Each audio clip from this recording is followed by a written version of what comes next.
But we're going to go down the road a small little bit now, and we're going to look to that other great cathedral, and of course a ground that has perhaps twice the amount of capacity as Thomond Park almost, and that's the Gaelic Grounds.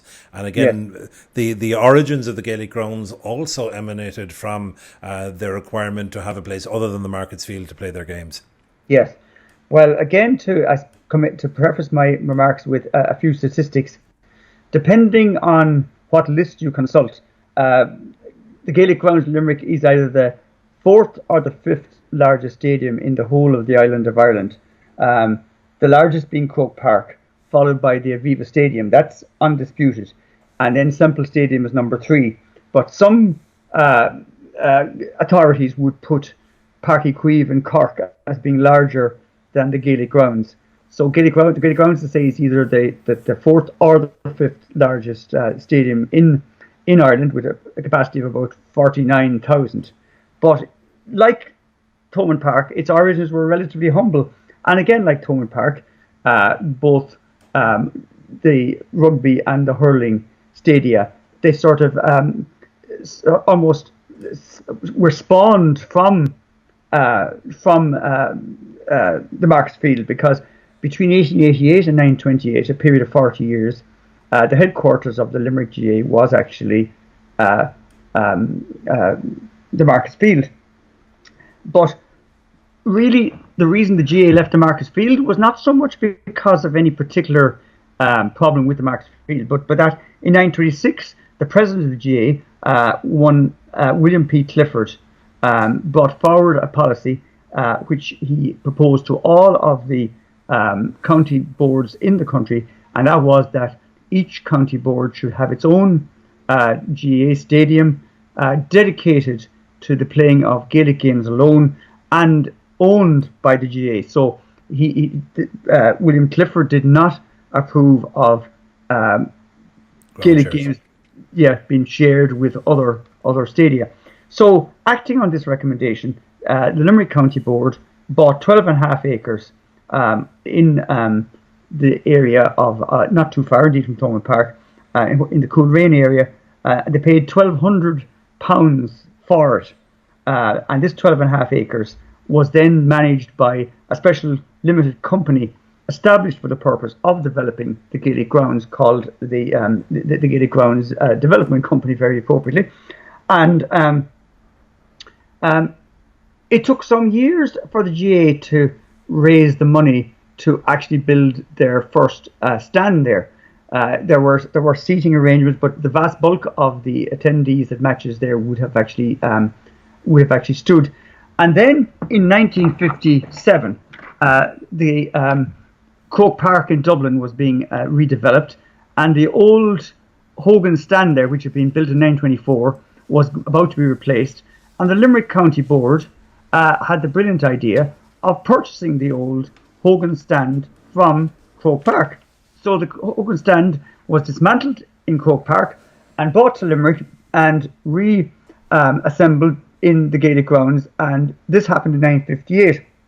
And this was the beginnings of this was the first stand in the Gaelic Grounds, the Hogan stand, and the ceremony of blessing it was performed by the famous Canon Punch, who was the long-serving parish priest of Mungret Parish, and who was also a stalwart of the Limerick GAA for many, many years. So, as a result then of this, the Gaelic Grounds then became a much more prominent venue, and the numbers who attended matches then there increased dramatically. So, for example, in 1951, before the building of the Hogan stand, 43,000 attended a Munster final there.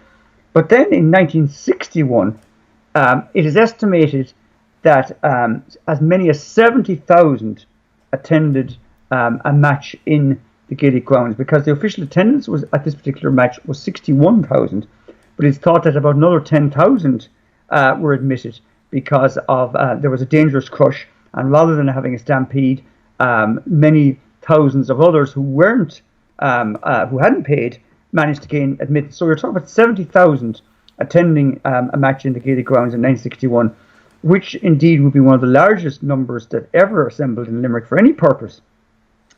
So Then, of course, in later years, the ground was extended, underwent major improvements in a similar manner and at much the same period as Thomond Park, with the building, of course, between 1986 and 1988 of the Mackey stand. This replaced the old Hogan stand. And then there was another period of major redevelopment then in the early 2000s.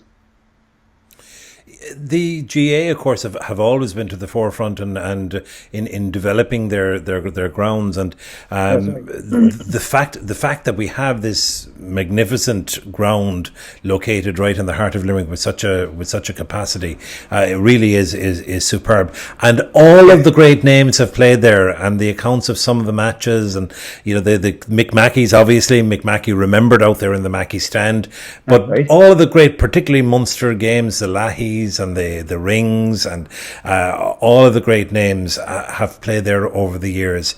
And I suppose summer, and I suppose it's quite sad to say it this year, yes. Particularly, but summer in Limerick, there's something very special about a game in the Gaelic Grounds on a fine sunny summer's Sunday, and making your way out there, and the atmosphere, and it's a unique atmosphere even to going to a match in Thomond Park for some reason.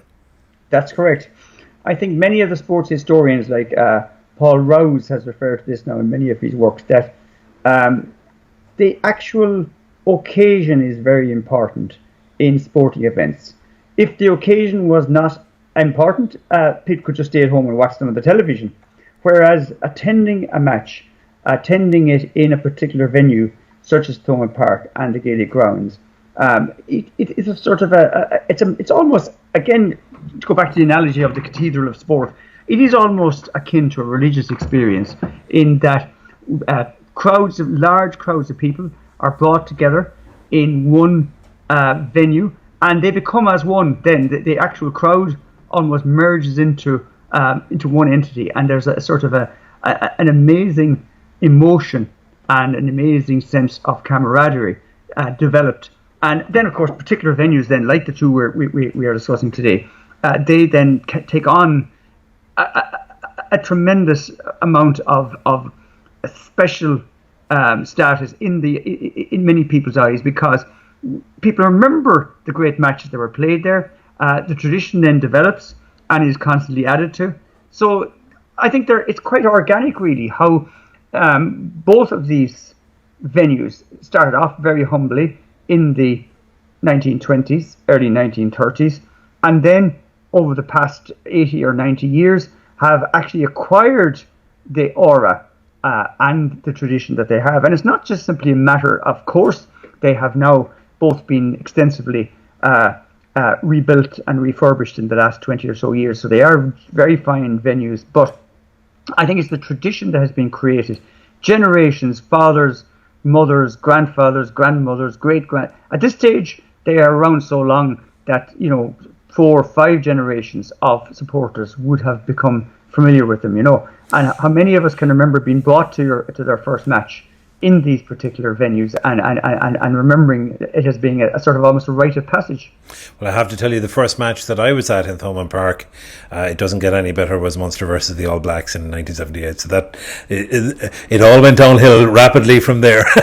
So you probably were about 1 or 2 years of age, I take it. Absolutely, Matt. Yeah. But good to go back, I suppose, to go back to the Gaelic Grounds and I suppose the development of the Gaelic Grounds as against the development of Thomond Park. It's quite interesting that both of them have developed, and that rugby now is a professional sport. Right. But that the GAA has still managed to keep its amateur status and yet have a ground that's pretty much twice the size of Thomond Park.